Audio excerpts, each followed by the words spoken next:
Welcome to 2022, tahun yang sangat menyakitkan, tahun yang gak pernah saya bayangkan akan semenyedihkan ini. Di tahun ini banyak air mata yang saya keluarkan untuk manusia-manusia yang jahat, manusia yang gak tahu betapa pentingnya menjaga perasaan orang lain. Saya heran, apa yang mereka kejar di dunia ini? Apa kehebatan di mata manusia atau di mata Allah? Di tahun ini, saya dilatih untuk menjadi manusia yang kuat, menjadi manusia yang dewasa. Ternyata dewasa itu, aku kehilangan diriku sendiri saat berusaha membahagiakan orang lain. Sekarang, aku kehilangan sebagian orang ketika menemukan diriku sendiri. Tapi it's okay, saya terima dengan ikhlas.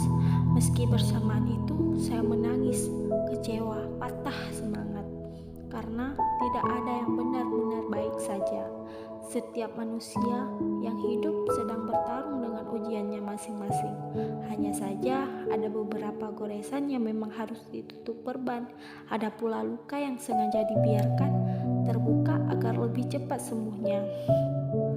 Saya percaya bahwa Tuhan memberi ujian kepada setiap hamba-Nya tidak melampaui batas kesanggupannya.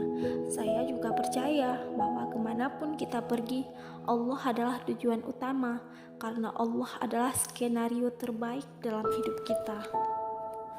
Contohnya adalah ada yang dari kecil ditinggal orang tuanya, ada yang orang tuanya bercerai, ada yang hidup dengan keluarga lengkap namun saat di rumah terasa seperti neraka.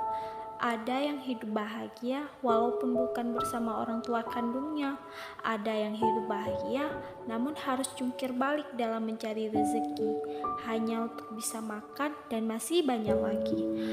Semua keluarga tak ada yang bebas dari ujian. Ternyata yang sabar dan ikhlas dialah pemenangnya. Karena dalam ujian tersebut pasti Allah sudah mempersiapkan yang baik untuk hamba-Nya. Nangis, ya pasti yang merasakan menangis, sakit, nggak perlu ditanya lagi. Tapi sadar nggak? Ternyata mereka sekuat itu. Bahkan sampai detik ini punggungnya masih dikuatkan sama Allah. Walaupun sering ngeluh, aku udah gak kuat ya Allah, tapi sampai sekarang masih bertahan. Ya kalau bukan Allah yang menguatkan, mungkin sudah menjadi orang yang berantakan. Menyerah, ya pasti. Tapi bagaimana mungkin aku menyerah tentang hidup ini? Sedangkan ibuku saja selalu berusaha agar hidupku berkecukupan dan tidak kekurangan satu hal apapun. Ingat, jangan biarkan baikmu hilang karena orang-orang yang curang.